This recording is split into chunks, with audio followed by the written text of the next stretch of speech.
Today on Hands On Photography, I am going to break down glass. glass. Actually, glass is just the street term for lenses. We're going to talk about lenses today. So go ahead, sit down, grab your notebook, take some notes, and let's get into it. This is TWiT.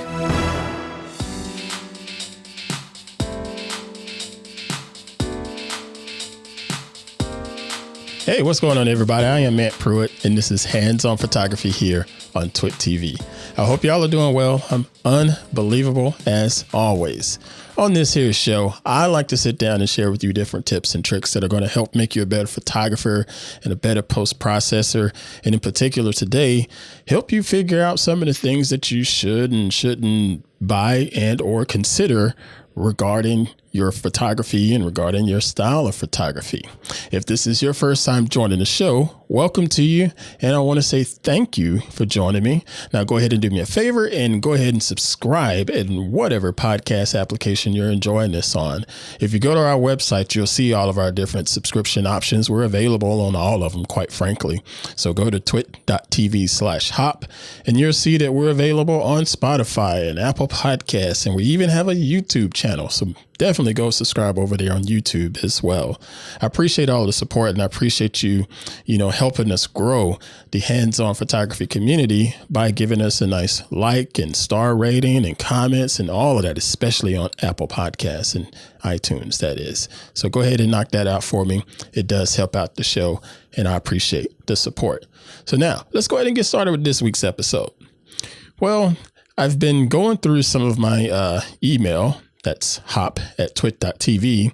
And there's been a couple different questions in there regarding some of your photography gear, in particular, lenses. A lot of questions along the lines of, what lens should I get? Quite frankly, they say just that. What lens should I get?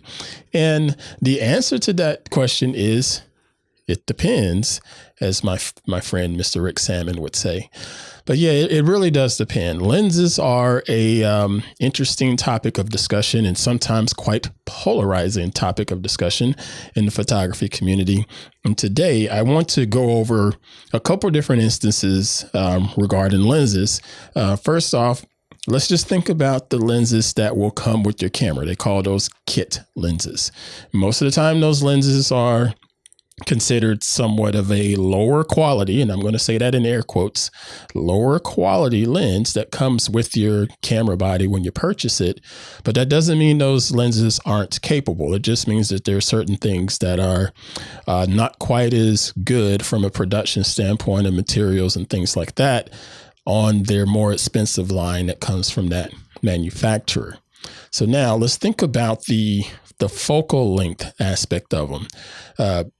Particularly with kit lenses, they come in some sort of a zoom lens configuration. So you'll get on one end of the spectrum, it'll be a bit of a medium focal length, and then it'll go to a wide angle focal length, or it'll start at a medium focal length and go to more of a telescopic tight focal length.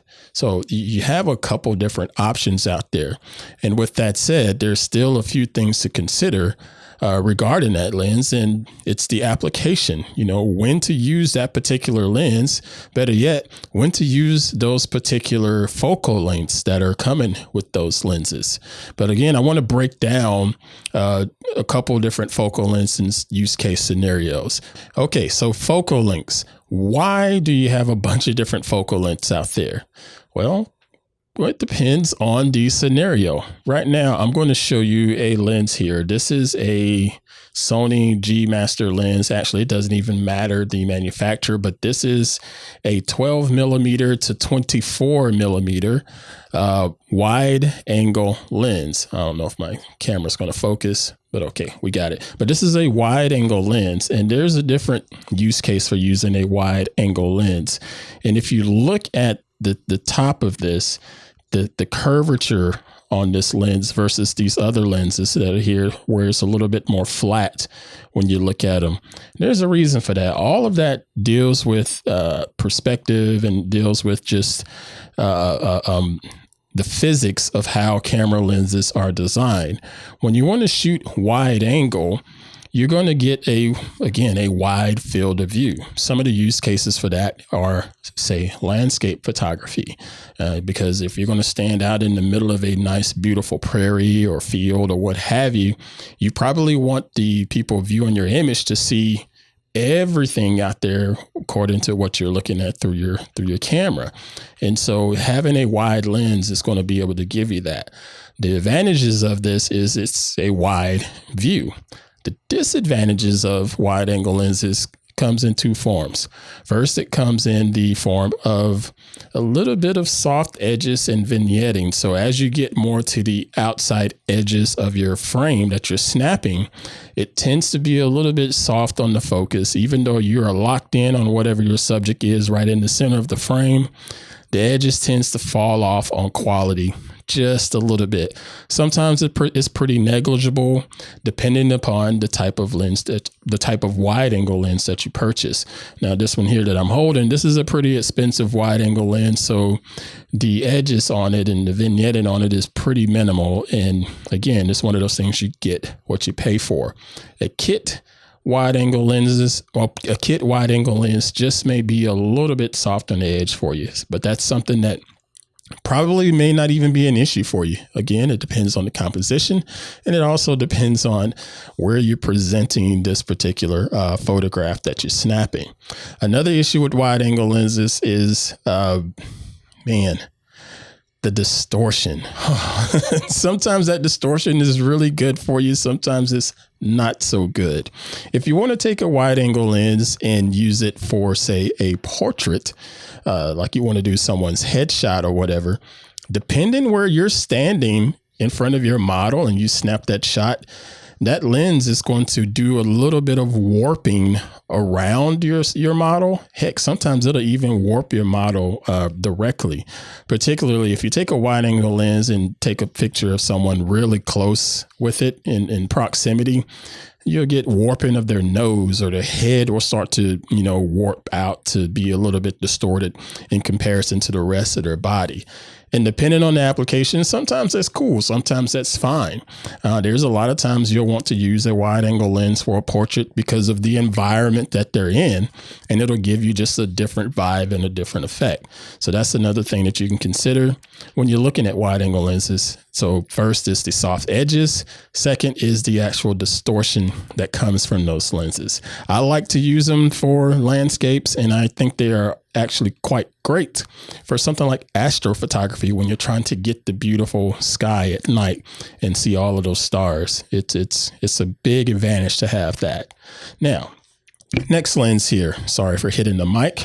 This one is a middle of the road focal length, and this is a prime lens, and this is an 85 millimeter prime lens. And when I say prime, I mean that it does not zoom at all. I can twist on it, and this is not going to get any tighter at 85 millimeters, or it's not going to get any wider than 85 millimeters. It's prime, and it's locked in to that focal length. This is something anything between, say, 50 millimeters and 100 millimeters. These are really good focal lengths for things like portraits, headshots, because of the way it compresses the image after you snap it. Again, you don't have all of that extra curvature to deal with to create a wide field of view. So when you go to take a headshot of someone, the subject will be in beautiful focus as usual. The background, depending on how you set your aperture and depending on your sensor size, will tend to have a bit of a blurry background like most people want, but it won't give you a bit of a Bowen effect. It'll really compress it in and really just accentuate your subject, because your subject will literally just jump off of the background and really stand out. Something about, I wouldn't go any wider than 50 millimeters for a portrait, but that's just me. But 50 millimeters is a good starting point. 85 millimeters is probably my favorite for shooting headshots, but there are some times where I've even had a 150 millimeter, like the Canon 70-200, and shot a portrait at say 120 millimeters, 150 millimeters, I was standing way back, but I really, really enjoy how it made my model look from being separated from the background, and everything was just beautifully crispy and sharp that needed to be, and everything that needed to be blurred was perfectly blurred and didn't really have a lot of weird warping and artifacts and things like that going on with it.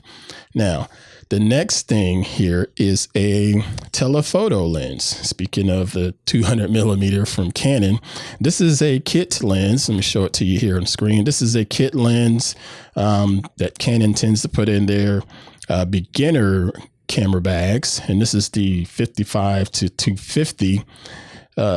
Pretty tight on getting reach for your focal length. So you're going to be able to zoom in and get subjects really, really close with this. And again, you're going to definitely get a lot less distortion and a whole lot more compression on your subject in the background. This is a really, really nice lens for say if you want to shoot like your kids at a sporting event or what have you, and you can't get that reach, zoom in to that 250 millimeters, you're going to be able to pull them into the frame a little bit closer. And again, this is a kit lens, so it's not terribly expensive. It's actually fairly plasticky. It's not a lot of metal going on here. So the build quality is not quite up to snuff. So you have to be careful and be mindful of that, and don't just be handling this lens pretty loosely, because you will destroy it rather quickly. You can get more expensive versions of this that are going to be metallic. They're going to be a lot heavier. It's going to have a lot different, a higher quality bit of elements on the inside. The elements are the different layers of glass on the inside. So it's going to give you a little bit better image quality depending on how much money you spend on our higher quality, air quotes, quality lens. But yeah, these are great for just getting that extra reach. And again, just like I said previously with the prime lens in this middle of the road medium focal length, you're still going to get a lot of compression in the background and not so much on the distortion side. And it's fairly flexible. And again, just take a look and shop around. A lot of lenses, you can find them used and get great values. And a lot of times you can just do like I do. I tend to rent a lot of lenses when I was actively out working on projects and things. I would rent lenses because it saves me a lot of money, and I'm able to get the best of the best to fit whatever particular job that I was working on. But yeah, that is it.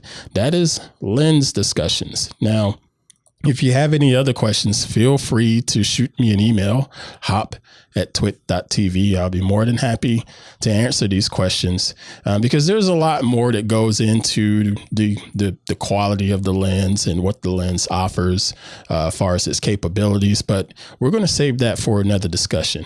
That's called a tease, by the way. All right. Again, if you have any questions, just shoot me an email, hop@twit.tv, or you can tag me over on social media. I am ant_Pruitt on Twitter, and I'm also ant_Pruitt on Instagram. I thank you all so much for the continued support. Thank you for sharing the show out to everybody that you know and everybody that's interested in the world of photography. That is the easiest and most helpful way to grow this hands-on photography community, and really it does help the show out. I appreciate all of that support. So until next time, folks, you all safely create and dominate, and we'll catch you next time. Take care. Sometimes the news of the week is best told by the people making and breaking it, and that is the essence of Tech News Weekly. Join me, Jason Howell, along with my co-host Micah Sargent, as we interview the people who are breaking the news that you're probably already talking about. Plus, sometimes we actually get the people who are making the news, the people behind the story. That's Tech News Weekly on twit.tv.